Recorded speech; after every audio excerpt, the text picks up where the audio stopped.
Good morning children. तो ये मेरे सामने आप क्या देख रहे हैं, यहाँ पे कुछ स्टिक्स हैं। तो अब हमें क्या करना है, हमें इन स्टिक्स को इनकी हाइट यानी कि इनकी लंबाई के अनुसार बढ़ते क्रम में लगाना है। मतलब छोटी वाली स्टिक पहले और बड़ी वाली स्टिक बाद में। तो चलिए अरेंज कर लेते हैं। तो ये मेरी सबसे छोटी स्टिक, फिर उसके बाद ये वाली आएगी, फिर देन दिस, ये वाली, एंड लास्ट में ये वाली। तो आपने देखा कि मैंने सबसे छोटी स्टिक से शुरू हुई और सबसे बड़ी स्टिक की तरफ चले। तो इस तरह के क्रम को हम लोग बोलते हैं आरोही क्रम, यानी कि असेंडिंग ऑर्डर, जब हम सबसे छोटे से शुरू होते हैं और बड़े की तरफ जाते हैं। अब देखिए मैंने स्टिक्स को थोड़ा जम्बल्ड अप कर दिया है। अब हम इनको अलग तरीके से अरेंज करेंगे। अब हम लोग सबसे बड़ी स्टिक पहले और छोटी वाली बाद में। तो ये सबसे लंबी स्टिक है, उसके बाद ये वाली, फिर ये वाली, दिस वन, एंड लास्ट में ये वाली। तो अब यहाँ पे आप लोगों ने क्या किया, जो सबसे लंबी स्टिक थी वो पहले और जो सबसे छोटी स्टिक थी वो बाद में। तो इस तरह के क्रम को जब हम बड़े से छोटे की तरफ जाते हैं तो उसको हम लोग बोलते हैं अवरोही क्रम, यानी कि डिसेंडिंग ऑर्डर। अब यहाँ पे मेरे सामने कुछ 5 नंबर्स हैं, तो इनको हमें वैसे ही अरेंज करना है। तो सबसे छोटा नंबर पहले और सबसे बड़ा नंबर बाद में। तो इन पाँचों में सबसे छोटा नंबर कौन सा है, 1। मैं 1 को यहाँ ले आई। उसके बाद इन चारों संख्याओं में सबसे छोटा कौन सा है, 2। 2 मैं यहाँ ले आई। फिर उसके बाद आएगा 4। फिर इन दोनों में कौन सा छोटा हुआ, 5, एंड लास्ट में 8, जो मेरी सबसे बड़ी संख्या है। तो आपने देखा मैं सबसे छोटे नंबर से शुरू हुई और सबसे बड़े नंबर की तरफ चले। तो इस तरह के अरेंजमेंट को, इस तरह के क्रम को हम लोग बोलते हैं आरोही क्रम। चलिए अब सबसे बड़े नंबर से स्टार्ट करते हैं। तो इन पाँचों में सबसे बड़ा नंबर कौन सा है, 10। तो मैंने यहाँ रखा। फिर उसके बाद 8, फिर 8 से छोटा कौन सा हुआ, 5, फिर 5 से छोटा 3, एंड लास्ट में मेरा 2। तो आपने देखा मैं सबसे बड़े नंबर से स्टार्ट किया और मैंने लास्ट में सबसे छोटा नंबर लिखा है। तो इस तरह के क्रम को हम लोग बोलते हैं अवरोही क्रम। ये देखिए बच्चों, यहाँ पे मैंने एक लैडर बनाया है जिसमें यहाँ पे ऐसे 1 2 3 4 5 नंबर्स दिए हैं। तो अगर आप देखेंगे तो ये लैडर इस तरह से ऊपर की तरफ जा रहा है। तो हमें इसमें क्या करना है, ये सामने 5 नंबर्स दिए हैं, हमें सबसे छोटा नंबर यहाँ रखना है और सबसे बड़ा नंबर यहाँ। तो उसी ऑर्डर में हमें यहाँ पे अरेंज करना है। तो अब यहाँ पे 5 नंबर्स हैं, तो अब देख लेते हैं। बच्चों हम लोगों ने सीखा था कि 4 अंकों की संख्याओं में छोटा बड़ा कैसे निकालते हैं। तो फिर वैसे ही करना है, 1000 वाली संख्या को पहले देखना है।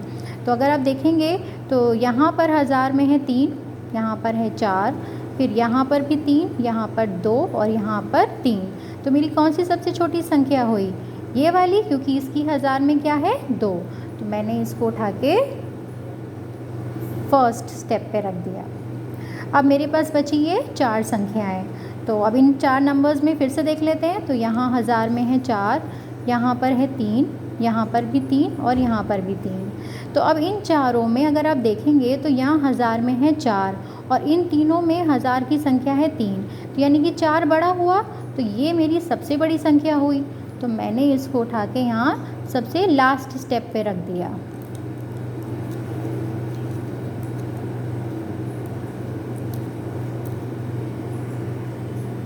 ठीक है बच्चों, अब देखिए मेरे पास ये बची 3 संख्याएँ। तो अब यहाँ पे इन तीनों की 1000 वाली संख्या बराबर है। तो अब हम लोग इनकी सैकड़ा वाली संख्या देखेंगे। तो यहाँ पे सैकड़ा पे है 2, यहाँ पर है 8 और यहाँ पर है 1। तो कौन सी छोटी हुई, ये वाली संख्या मेरी छोटी हुई। तो मैं इसको यहाँ पे रख दूँगी।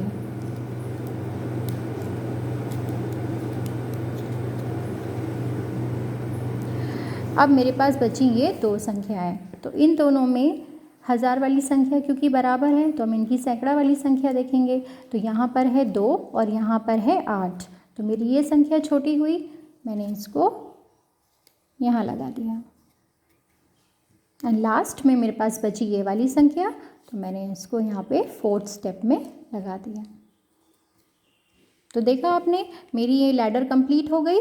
तो हम सबसे छोटे नंबर से शुरू हुए और उसके बाद बढ़ते क्रम में सबसे लास्ट में सबसे बड़ा नंबर। तो जैसे हम लोगों ने असेंडिंग ऑर्डर के लिए किया था वैसे ही अब हम डिसेंडिंग ऑर्डर यानी अवरोही क्रम के लिए करेंगे। तो अब हमें सबसे बड़ी संख्या यहाँ पे रखना होगा और सबसे छोटा यहाँ पर। तो अब देख लेते हैं, मेरे पास यहाँ पे 5 नंबर्स हैं। अब आप देखेंगे तो इसमें एक मेरी 3 अंकों की संख्या है, तो ये मेरी सबसे छोटी संख्या होगी। तो इसको मैंने उठा के यहाँ पे फर्स्ट स्टेप में लगा दिया। नाउ अब मेरे पास ये 4 नंबर्स हैं, तो वही इनकी हज़ार वाली संख्या देख लेते हैं। तो यहाँ पे हज़ार में है 8, यहाँ पे भी 8, यहाँ पे 3 और यहाँ पे 5। तो 8 जो है वो 3 और 5 से बड़ा होगा, तो यानी कि मुझे अब इन दोनों संख्याओं को देखना पड़ेगा। तो अब इन दोनों की संख्याओं में हज़ार वाली जो संख्या है वो बराबर है। तो अब हम इनकी सैकड़ा वाली संख्या देखें तो यहाँ पे है 5 और यहाँ पे है 7। तो कौन सी संख्या बड़ी हुई? ये वाली। तो मैंने इसको यहाँ रख दिया। अब मेरे पास ये बची हैं 3 संख्या, तो वही इनकी हज़ार वाली संख्या को देख लेते हैं। तो यहाँ पे है 8, यहाँ पे 5 और यहाँ पे 3। तो कौन सी बड़ी हुई? ये वाली बड़ी हुई। तो मैंने इसको यहाँ रख दिया। देन लास्ट में बची मेरे पास ये 2 नंबर्स। तो अब इन 2 नंबर्स में देख लेते हैं। तो यहाँ पे है 5 और यहाँ पे है 3। तो कौन सी बड़ी हुई? ये वाली संख्या। तो ये मेरी यहाँ आ जाएगी, राइट। और उसके बाद मेरे पास बची ये वाली एक संख्या जिसको मैं यहाँ लगा दिया। तो मेरी ये लैडर कंप्लीट हो गई। तो हम सबसे बड़े नंबर से शुरू हुए और सबसे छोटे नंबर की तरफ चले। तो इस तरह के ऑर्डर को हम लोग बोलते हैं डिसेंडिंग ऑर्डर।